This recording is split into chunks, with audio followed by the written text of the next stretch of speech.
فَإِذَا اطْمَأْنَنْتُمْ فَأَقِيمُوا الصَّلَاةَ إِنَّ الصَّلَاةَ كَانَتْ عَلَى الْمُؤْمِنِينَ كِتَابًا مَوْقُوتًا۔ السلام علیکم ورحمۃ اللہ وبرکاتہ۔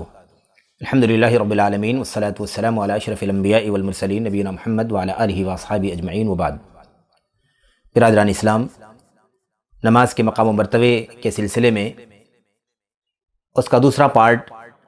آپ کے سامنے عرض کرنے جا رہا ہوں۔ نماز کی اہمیت کے سلسلے میں چونکہ باتیں بہت ساری ہیں، باختصار کچھ باتیں اور بھی عرض کر دینا مناسب ہے۔ نماز کی اہمیت اور عظمت اور اس کے مقام و مرتبے کے حوالے سے اللہ کے نبی علیہ السلام کی حدیثوں میں ایک اہم نقطہ یہ ہے کہ نبی کریم صلی اللہ علیہ وسلم نے اپنی امت کو جو بہت ساری وصیتیں فرمائی ہیں، ان میں آخری وصیت نماز سے متعلق ہے۔ آپ نے اخیر میں زندگی کے سب سے آخری موڑ پر جب چند گھنٹوں کے بعد آپ کی وفات ہو گئی، اس موقع پر اللہ کے نبی علیہ السلام نے جو وصیتیں فرمائی تھیں ان میں سے ایک وصیت نماز سے متعلق تھی۔ ام سلمہ رضی اللہ تعالیٰ عنہ بیان فرماتی ہیں، کان من آخری وصیت من وصایا رسول اللہ صلی اللہ علیہ وسلم ان قال الصلاۃ الصلاۃ وما ملکت ایمانکم۔ ام سلمہ فرماتی ہیں کہ نبی کریم صلی اللہ علیہ وسلم کی آخری وصیتوں میں سے یہ وصیت بھی ہے کہ آپ نے فرمایا تھا الصلاۃ الصلاۃ، لوگوں نماز کو لازم پکڑو، لوگوں نماز کا خیال رکھنا، امت کے لوگوں نماز کو حرز جاں بنانا، اسے ہمیشہ اپنے پلے باندھے رکھنا، اس سے کبھی بھی غفلت نہ برتنا، وما ملکت ایمانکم، اور اپنے غلاموں کی بھی فکر کرنا، ان کی دیکھ ریکھ کرنا۔ اللہ کے نبی علیہ السلام نے یہ وصیت فرمائی۔ ام سلمہ رضی اللہ تعالیٰ عنہ بیان فرماتی ہیں کہ اس وقت تک آپ نے اس کی تاکید فرمائی جب آپ کی آواز اچھی طرح سے نہیں نکل پا رہی تھی، آپ کے سینے سے ایک گھرگھراہٹ کی آواز، جیسے انسان بہت ہی زیادہ اہم چیز کی نشاندہی کرنا چاہتا ہو، آواز بھی ستھری نہ ہو، طبیعت بھی بحال نہ ہو، پھر بھی اسے کہنا چاہ رہا ہو، اس صورتحال میں اللہ کے نبی علیہ السلام نے اپنی امت کو آخری وصیت کے طور پر نماز کی تاکید فرمائی ہے۔ اسی طرح سے نماز کی اہمیت اور اس کے مقام و مرتبے کے حوالے سے ایک پہلو یہ ہے کہ قرآن کریم کے اندر اللہ تبارک و تعالیٰ نے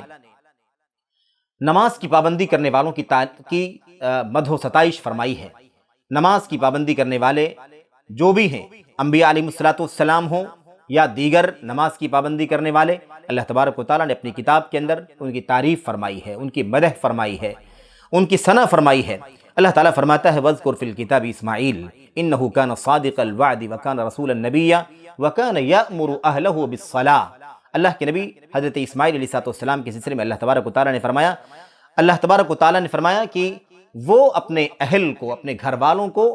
نماز کا حکم دیا کرتے تھے، نماز کا حکم، زکوٰۃ کا حکم دیتے تھے، وَكَانَ عِنْدَ رَبِّهِ مَرْضِيًّا، اور اللہ تبارک و تعالیٰ کے بڑے محبوب اور پسندیدہ تھے وہ۔ بہرحال آپ دیکھیے کہ حضرت اسماعیل علیہ السلام کی شخصیت کا تذکرہ کرتے ہوئے اللہ تبارک و تعالیٰ نے خاص باتیں بیان فرمائی، تعریف کرتے ہوئے کہ اسماعیل علیہ السلام کا مقام یہ بھی ہے کہ وہ اپنے اہل کو، اپنے گھر والوں کو، اپنے بال بچوں کو نماز کی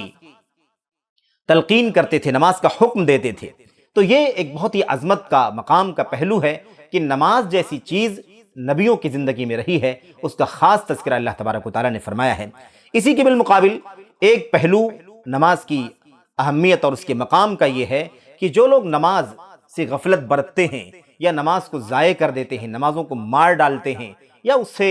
کسل اور سستی برتتے ہیں، کوتاہی برتتے ہیں، ان کی مذمت فرمائی ہے اللہ تبارک و تعالیٰ نے، ان کی مذمت فرمائی ہے، ان کی برائی بیان فرمائی ہے۔ اللہ تعالیٰ فرماتا ہے فَخَلَفَ مِن بَعْدِهِمْ خَلْفٌ أَضَاعُوا الصَّلَاةَ وَاتَّبَعُوا الشَّهَوَاتِ فَسَوْفَ يَلْقَوْنَ غَيًّا۔ اللہ فرماتا ہے کہ نیک لوگوں کے بعد، نماز کی پابندی کرنے والوں کے بعد، اللہ کے فرائض اور واجبات کی پابندی کرنے والوں کے بعد کچھ ایسے لوگ بھی آئے، کچھ نااہل لوگ آئے جن لوگوں نے نماز کو ضائع کر دیا، وَاتَّبَعُوا الشَّهَوَاتِ، اور خواہشات نفسانی کی پیروی کرنے لگے، فَسَوْفَ يَلْقَوْنَ غَيًّا،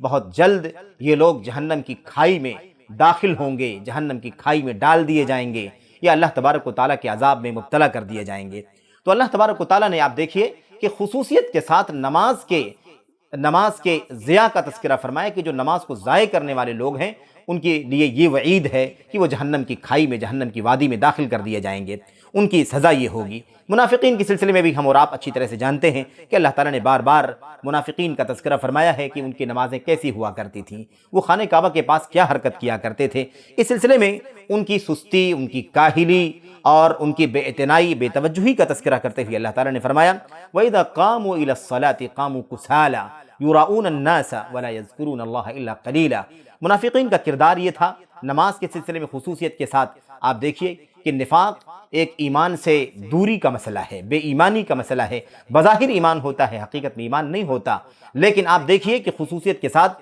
نماز کا تذکرہ اللہ تعالیٰ نے فرمایا ہے مذمت کے اعتبار سے کہ کس قدر قابل مذمت ہے یہ عمل ان منافقین کا کہ نماز کے لیے آتے ہیں تو محض ایک سستی، کاہلی، کوتاہی اور نہ چاہتے ہوئے حاضر ہوتے ہیں۔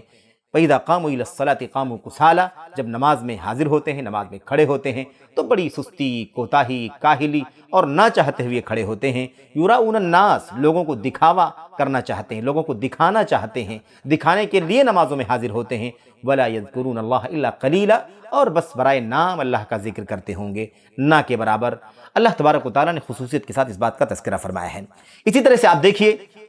نماز کی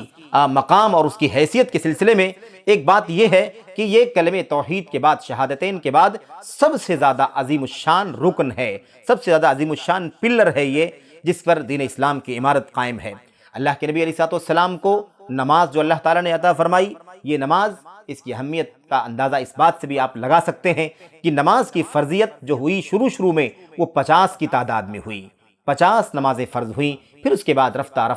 رفتہ اللہ کے نبی علیہ السلام نے سفارش فرمائی، اللہ تبارک و تعالیٰ نے موسیٰ علیہ السلام کے مشورے کے مطابق، اور پھر اللہ تعالیٰ نے اسے کم کرتے ہوئے 5 نمازیں باقی رکھیں۔ لیکن یہ نمازیں بظاہر 5 ہیں، دیکھنے میں 5 ہیں، عمل میں 5 ہیں، محنت و مشقت کے اعتبار سے بھی 5 ہی ہیں، لیکن اجر و ثواب کے اعتبار سے 50 کے برابر ہیں۔ ہی خمس فی خمسین لا یبدل القول لدی، اللہ کے نبی نے فرمایا صلی اللہ علیہ وسلم نے کہ اللہ تعالیٰ نے فرمایا یہ 5 نمازیں ہیں، 50 کے برابر ہیں، میرے پاس جو فیصلہ ہو جاتا ہے بدلہ نہیں جاتا۔ 50 میں نے فرض کیا تھا، گرچہ تعداد میں نے کم کر دی ہے، لیکن اجر و ثواب آپ کو اور آپ کی امت کو 50 کا ملے گا، یہ فیصلہ ہو چکا ہے۔ بہرحال اسی طریقے سے نماز کی اہمیت اور مقام کے حوالے سے ایک بات یہ بھی ہے کہ اللہ تعالیٰ نے جب کامیاب ایمان والوں کا تذکرہ فرمایا یا فلاح و کامرانی حاصل کرنے والے مومنوں کا تذکرہ فرمایا تو ان کے کارنامے، ان کے کردار، ان کے کاموں کا تذکرہ فرماتے ہوئے سب سے پہلے جس چیز کا نام لیا وہ نماز ہے۔ قد افلح المؤمنون الذین هم فی صلاتهم خاشعون، ایمان والے کامیاب ہو گئے، ان کی پہچان یہ ہے کہ وہ اپنی نمازوں میں خشوع برتنے والے ہیں۔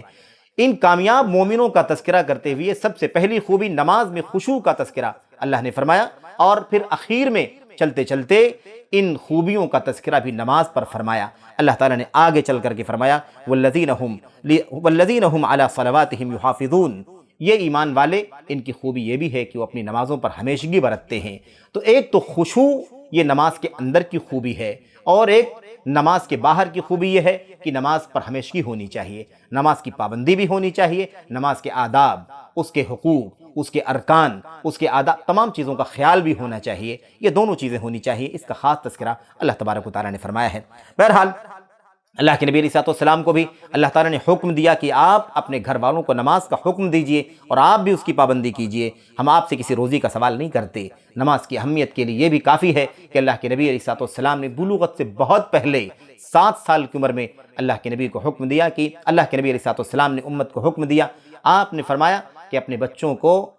بچوں کو 7 سال کی عمر میں نماز کا حکم دو، 10 سال کے ہو جائیں تو مار کر کے اس کی تاکید کرو۔ آپ جانتے ہیں کہ فرضیت کے لیے بلوغت چاہیے، بلوغت ابھی دور ہے، اس کے باوجود بھی اللہ کے نبی علیہ السلام نے نماز کی اہمیت کے پیش نظر یہ حکم فرمایا۔ الغرض نماز کی اہمیت اور اس کے مقام و مرتبے کے اعتبار سے بہت ساری باتیں ہیں جو سمجھنے کی ہیں، اس کا اہتمام کرنے کی ضرورت ہے، اسے پڑھنے اور جاننے کی ضرورت ہے، بار بار پڑھنے کی ضرورت ہے، تاکہ اللہ تبارک و تعالی ہم لوگوں کو، تمام مسلمانوں کو، مرد و خواتین کو نماز کا مقام،